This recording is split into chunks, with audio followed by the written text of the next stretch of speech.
Welcome to all of you uh, in this lecture series on corrosion in refinery. We have already gone through different forms of corrosion in refinery.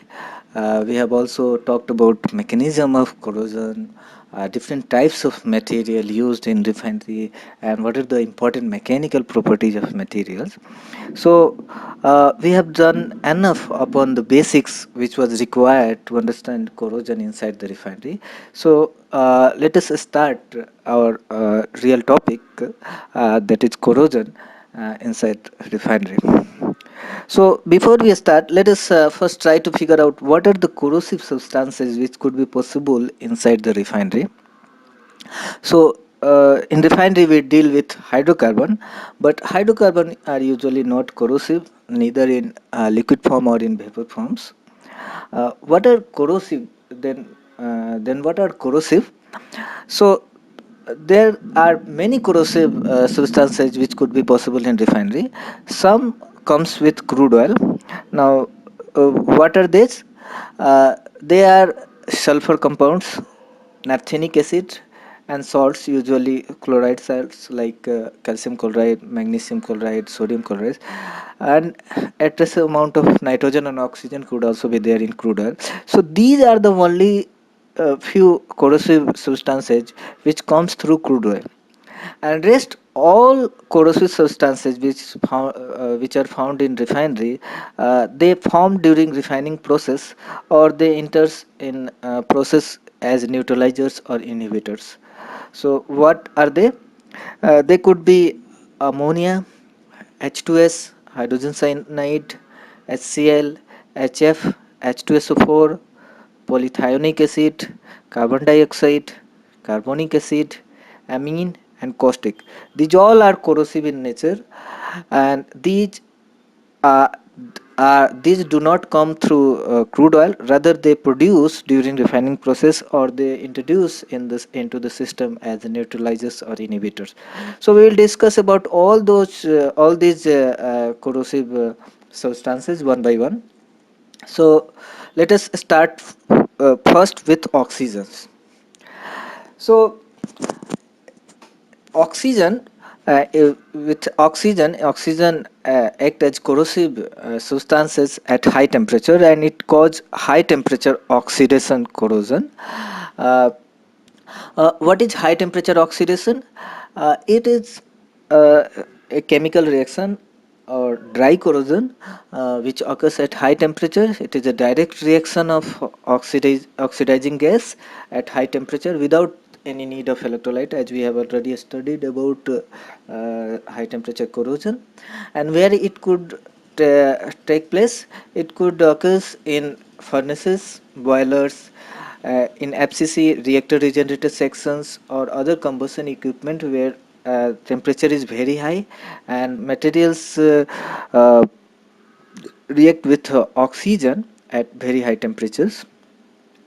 Now, for high temperature oxidation, 2 points is very important. The one is that is true for every corrosion, not only for high temperature, that corrosion rate increases with increase in temperature, and this is true for every corrosion, not only for high temperature oxidation.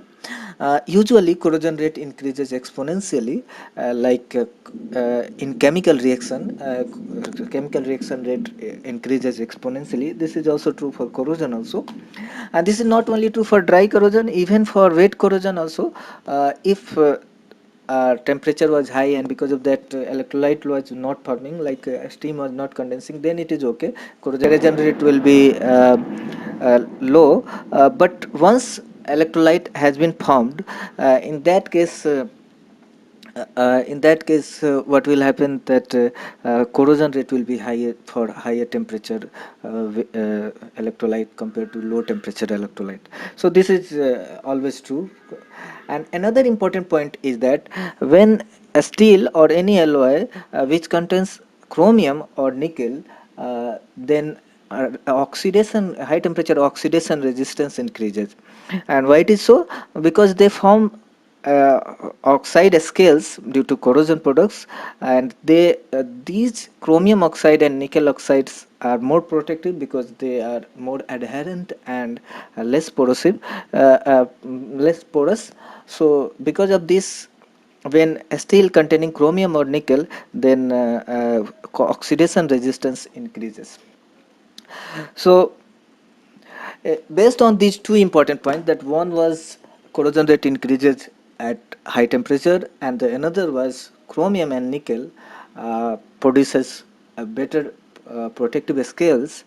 And one important point I want to add is that molybdenum oxide is having very low melting point, and because of that, when a steel contains molybdenum, it does not provide a very good corrosion resistance in presence of oxygen, because molybdenum oxide melts and very easily, and so metal surfaces will again come into direct contact with oxygen.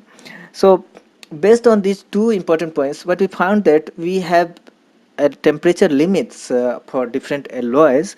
For example, carbon steel provides a protection up to only 565 degrees Celsius. Above this, a very high corrosion rate will be possible, because then temperature will be high, and to protect there is no chromium or nickel. Similarly, if you use P5, which is having 5% chromium, 0.5% moly, then you can use up to 648 degrees Celsius only.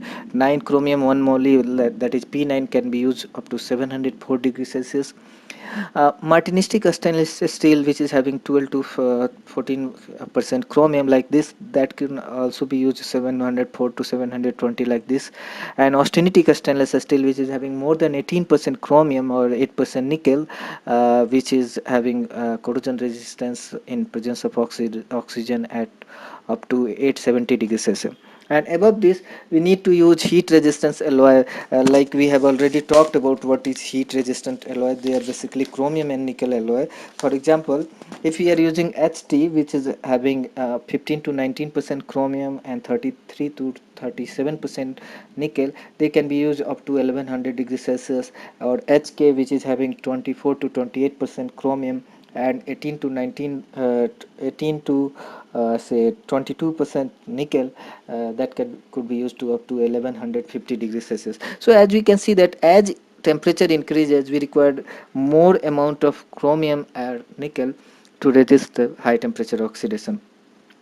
So this is another graph which shows same observation.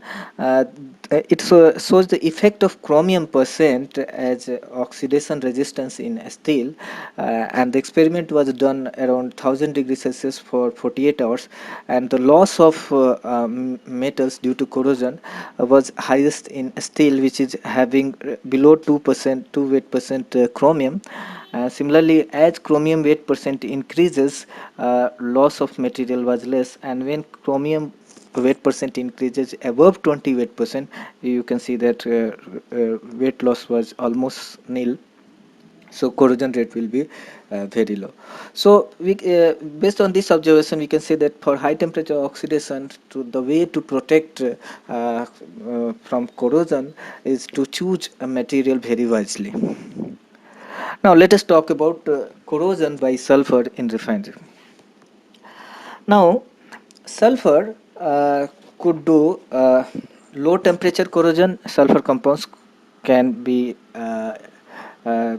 can do low temperature corrosion as well as high temperature corrosion. For example, if H2S is dissolved in water, then it can cause dissolved H2S corrosion below 200 degrees Celsius. If ammonia was also there, then it will react with H2S and will form ammonium bisulfide and cause ammonium bisulfide corrosion, very important corrosion in hydrotreating unit or FCC overhead, main fractionator column overhead, or sour water stripper units. That is very important. If fuels contains sulfur compounds like fuel gas or fuel oil, then sulfur dioxide or sulfur trioxide form, which react with water form and produce sulfuric acid, and which cause flue gas dew point corrosion. If sulfide scale produced due to this corrosion by sulfur, and this sulfide scale come into contact with water and oxygen, then it produces polythionic acid, and which causes a stress corrosion cracking in sensitized austenitic stainless steel, which we have already covered. And if the hydrogen part of sulfur goes inside the material, then it can cause hydrogen embrittlement or hydrogen blistering. So there are various forms, various types of corrosion which can be caused by sulfur compounds, and we will talk about everyone in detail. uh, Sulfur compounds can also cause high temperature corrosion, which is called sulfidic corrosion above 200 degrees Celsius. So since we were discussing about high temperature corrosion in presence of oxygen, so let us now discuss about high temperature corrosion in presence of sulfur first. So what is high temperature sulfidic corrosion? It is also called high temperature sulfidation. This is a corrosion of metals or alloy by sulfur compounds at high temperature, usually above 230 degrees Celsius. Now let us first discuss about what types of sulfur compounds could be possible in refinery. It could be elemental sulfur like acid or hydrogen sulfides, mercaptan, which is also called thiols, organic sulfide like RSR. It could be disulfide, RSSR, polysulfide, RSNR, or aromatic compounds like thiophene or sulfans. Now these are the sulfur compounds which could be possible in refinery, and in these all sulfur compounds are not corrosive in nature. What we find is the benzothiophene and these benzene rings are not corrosive in nature, rather they inhibit corrosion of metals. So they are called non-reactive or non-corrosive sulfur compounds. Whereas aliphatic sulfur compounds are corrosive in nature, and because of that we call it corrosive or reactive sulfur compounds. And even in aliphatic sulfur compound, these first three are the most corrosive in nature, and even in these first three, this H2S is the most corrosive in nature. So what we find is, as molecular weight increases, corrosive nature decreases, and the lighter aliphatic sulfur compounds are more corrosive in nature compared to these heavier aliphatic sulfur compounds. And as a rule of thumb, we have already talk about when temperature increases, rate of corrosion increases, and this is also true for high temperature sulfidation. Now, let us talk about the mechanism of sulfidation. So it is again a dry corrosion. What happens when temperature increases above 230 or 250 degrees Celsius? What happens? All sulfur compounds decomposes and form H2S. And H2S do not decompose because it is more stable up to 650 degrees Celsius.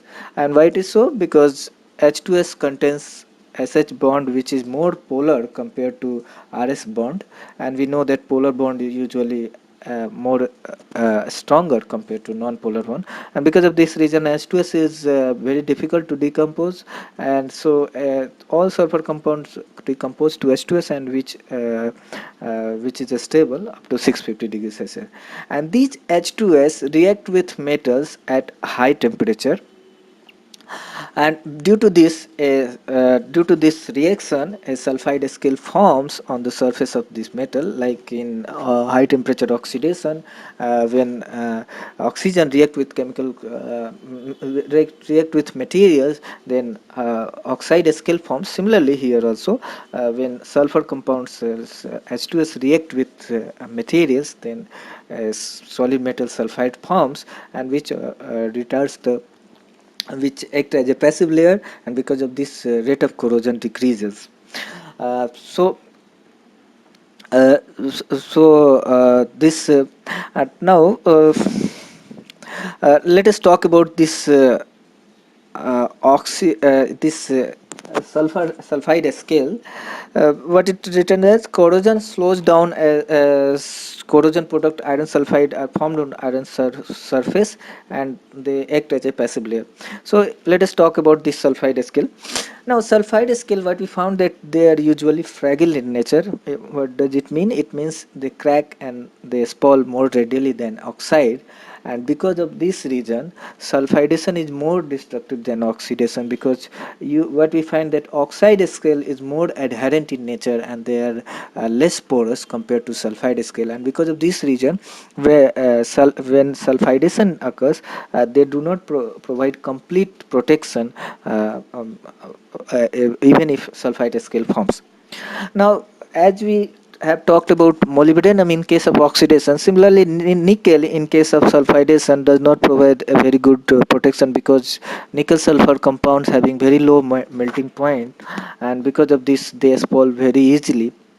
So high nickel alloys are susceptible to sulfidation, so we do not use nickel alloy like monoclinicones for uh, high temperature sulfidation resistance. What we found that chromium sulfide usually provides a better resistance compared to other iron nickel. So when chromium increases in materials, it provides a good resistance. So the greater chromium content in alloy, the greater its resistance to sulfur compounds at elevated temperatures. Okay. Now, when sufficient, one important point is there, that when sufficient amount of chromium is present inside the material, then relative quantity of nickel is of secondary importance. Means if there is sufficient chromium is there, then even if nickel will be there, it won't create any problem, because chromium is having more oxidation tendency, so it will usually forms chromium sulfide scale first, and that will provide enough resistance for high temperature sulfidation.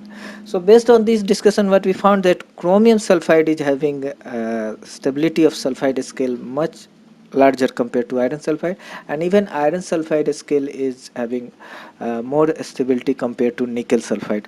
So as we increase chromium inside the material, high temperature sulfidation resistance increases.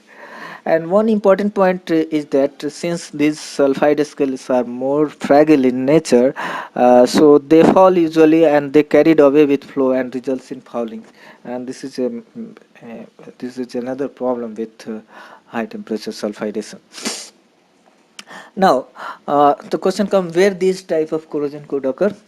This type of corrosion could occur anywhere where in refinery where high temperature is available and sulfur compound is there. For example, in crude distillation unit or vacuum distillation unit, in preheat exchanger where temperature goes above 220 degrees Celsius, 230 degrees Celsius. Furnace tube, there usually temperature remains above to 20-30 degrees Celsius. Transfer lines means furnace outlet to column inlet. This is called transfer line. There could also be this corrosion possible. And in column, flash zone and bottom section of column where temperature is high, like for example in video, HO section or IO section could be there. Or in crude distillation unit, there could be gas oil section or bottom section, their temperature is high, or the pipings which is associated with this section. Also in furnace, if it is containing sulfur in fuel, oil or fuel gas, then external sulfidic corrosion could also be possible in furnaces. So these are the places where this high temperature sulfidation could be possible. Even in FCC reactor regenerator section, this could be possible because there also sulfur is available and temperature is very high. So uh, uh, based on this discussion, what we understand is three important points is very important. That one is this corrosion rate increases with temperature. Another is chromium content is good for resistance of high temperature sulfidation. And third is when H2S concentration increases, the rate of corrosion increases. And these all are represented by a curve called McConomy curve that is very popular in the case of high temperature sulfidation. And what it shows that on y-axis there is corrosion resistance, corrosion rate, and on x-axis it is temperature. And what we find that as chromium percentage increases, like for example this is carbon steel and this is austenitic stainless steel, so you can see that 500 degrees Celsius very less corrosion take place for this austenitic stainless steel, whereas for carbon steel around 5 mils per year corrosion is happening. And we can say that as temperature increases for every material, corrosion rate increases. And one important observation is there that above 400 degrees Celsius the rate of increase decreases rather, and at 400 maximum corrosion rate could be observed. So after 400 degrees Celsius the corrosion rate do not increase. And there is another curve which shows that as sulfur content increases, corrosion rate also increases. So these are the very important properties. And these curves usually use corrosion in the absence of hydrogen. I mean, we are talking about crude distillation unit or H2 vacuum distillation unit where hydrogen is not possible. I mean, we are not talking about hydro treatment or hydrocracking kind of things. When hydrogen or is also available, there we use Couper-Gorman curves. We'll talk about this. So first question is why this corrosion rate decreases after this 400 degrees Celsius. So there are two reasons which could be the possible explanation of this observation. The first reason is that at high temperature, what happens, the coke deposition take place, and because of this coke deposition, it acts like a passive layer and it prevents further corrosion. And another possible explanation is that up to 400 degrees Celsius, all sulfur compounds already decompose to H2S. So after this 400 degrees Celsius, some of this corrosive sulfur already reacted. So there won't be any H2S uh, uh, concentration increase. So rate of corrosion won't increase, rather it might decrease. So this was very important. Now let us talk about what could be the possible way to control this sulfidic corrosion. So we have talked as in high temperature oxidation, that is to control the high temperature corrosion we need to choose our materials very wisely, and this is also true for high temperature sulfidation, and that is in fact true for any high temperature corrosion. The very important criteria to control high temperature corrosion is to choose our materials very wisely.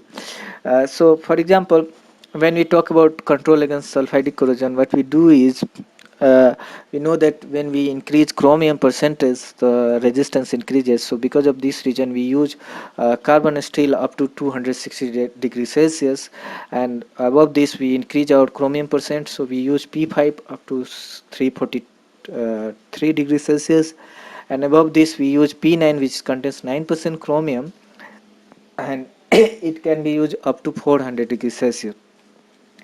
So if feed contains more sulfur, then even 12% chromium may be required. That is a stainless steel like martinistic stainless steel may be required, which is fully resistant to sulfidic corrosion. But there could be one problem, that it becomes brittle above 475 degrees Celsius. So what we find that if you use austenitic stainless steel, which is having more than 18% chromium, they are fully resistant to sulfidic corrosion. So based on this understanding, we can see that in a column, say like crude distillation unit, what we see that if we are using low sulfur crude, then usually column cells or exchanger piping usually made by CS steel. But if we are processing high sulfur crude, then metallurgy of column is mainly bottom section where temperature is high. What we use carbon steel, but is a ferritic or a stainless steel cladding will be there where temperature is high.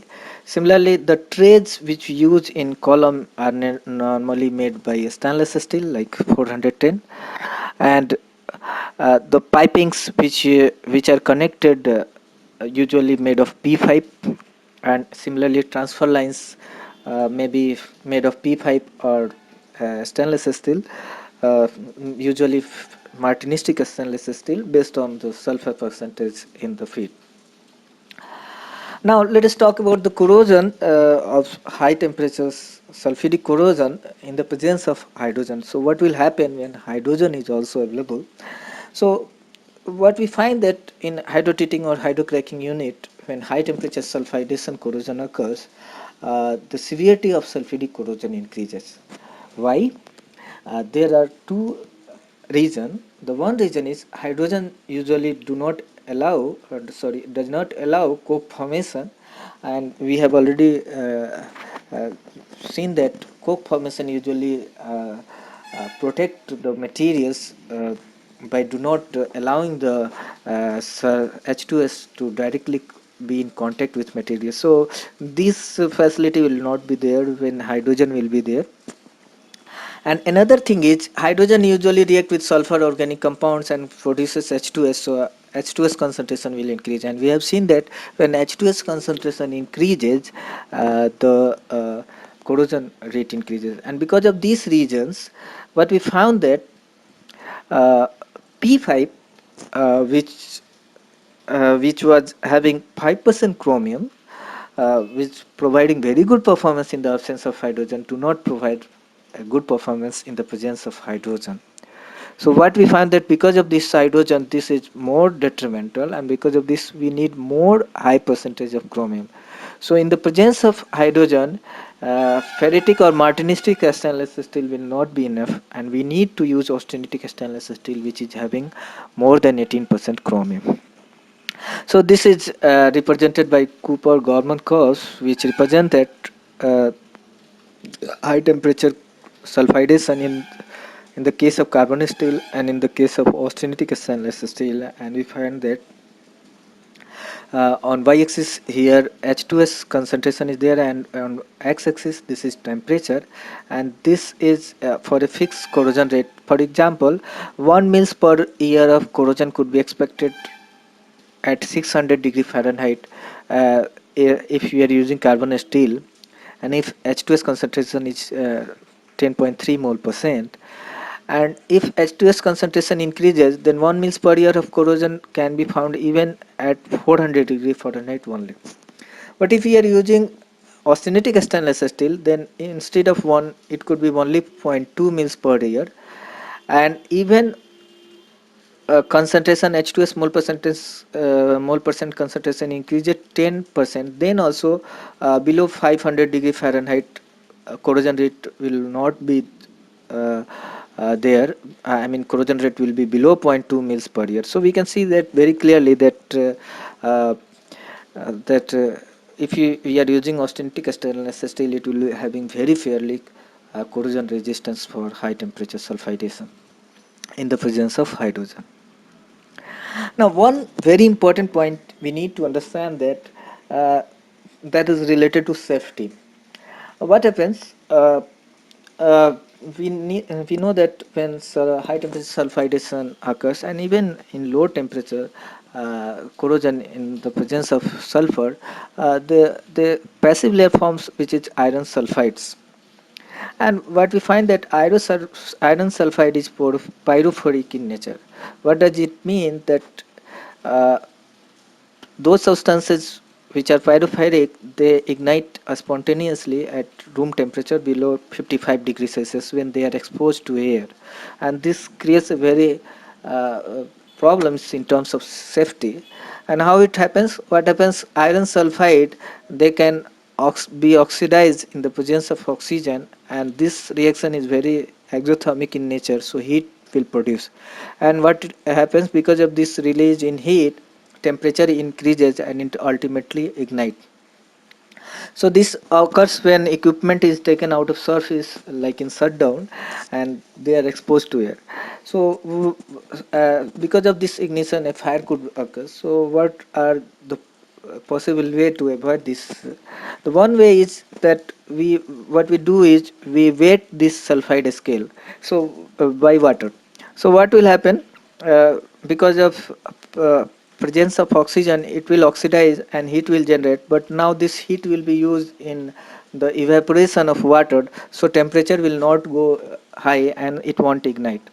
But the problem with this solution is that when iron sulfide scale become dry, then again there will be chances of fire. So a better way is potassium permanganate solution washing. What we do is we make a solution of potassium permanganate KMnO4 in DM water, and we wash this sulfide scale, and once this washing has been done, then this won't catch fire. So uh, till now we have discussed about high temperature oxidation and high temperature sulfidation, and we have also discussed about different types of material which can be used to avoid these corrosions. So let us talk about corrosion which could occur in the reactor regenerator section of fluidized catalytic cracking unit, FCC. So in fluidized catalytic cracking unit, temperature is usually very high, and there could also be oxygen in regenerator section, and sulfur could also be there in reactor section. So there could be high temperature sulfidation and high temperature oxidation could possible. In regenerator section, temperature could be as high as 750 degrees Celsius kind of things. So, to avoid these high temperature corrosion, we need a very good materials. For example, we need austenitic stainless steel like 316 or 347. So, to resist this high temperature oxidation or sulfidation and other high temperature corrosion. So this is the one possible way. Another possible way is we instead of upgrading the material, what we can do is we can use directly carbon steel, uh, and over and above carbon steel refractory could be used, so that the high temperature gases will be directly in contact of refractory, and it won't be in contact of steel. So there is two possible design of regenerative materials. So one is called hot wall, and another is called cold wall.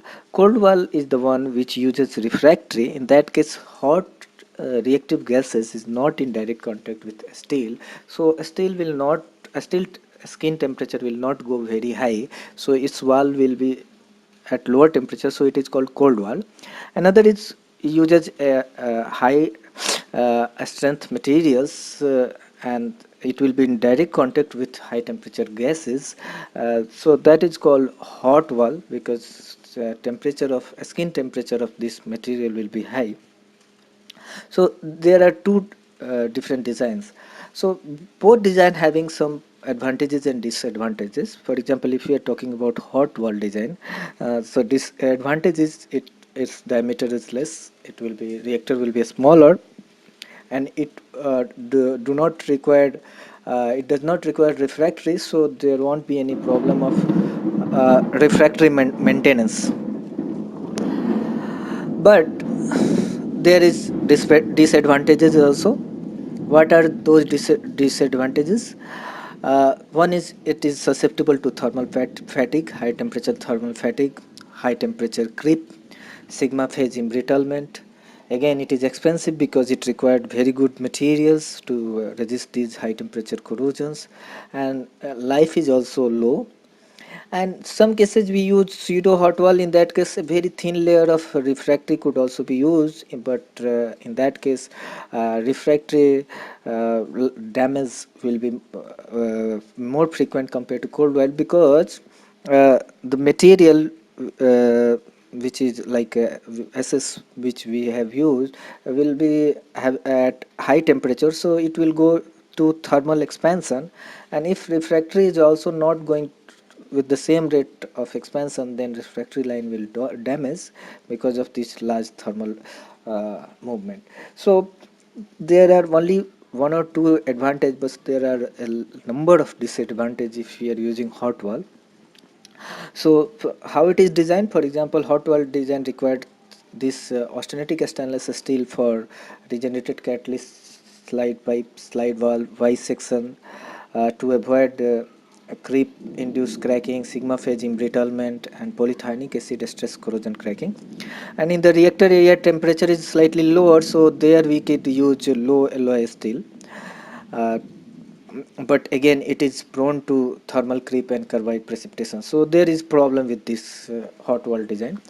And if we are using cold wall design, in that case cold wall skin temperature is very low compared to up to 177 to 232 degrees Celsius, and at this temperature CS could work without any metallurgical problem and life will be unlimited. And over and above there will be refractory, which will be in direct contact with high temperature reactive gases or catalysts, which causes erosion corrosion. So in cold wall design there won't be any problem of fatigue, creep problem, sigma phase embrittlement, and because of this low temperature there won't be any insulation required. So because of these regions, the its cost will be low, fabrication will be easy, and delivery will be fast. Only problem is with this is that reliability of refractory line. If refractory line fall, then a very severe corrosion can occur, and also if falls over slide walls, then a shutdown will be necessary. So if anyhow reliability of refractory line can be improved, then cold wall reactor design is much better compared to hot wall reactor design in FCC. So this was all about high temperature oxidation and high temperature sulfidation. I'm now going to stop this lecture here. In the next lecture, we will discuss about high temperature naphthenic acid corrosion. This is very important corrosion in crude distillation unit and vacuum distillation unit. And after that, we will discuss corrosion due to hydrogen. Thank you.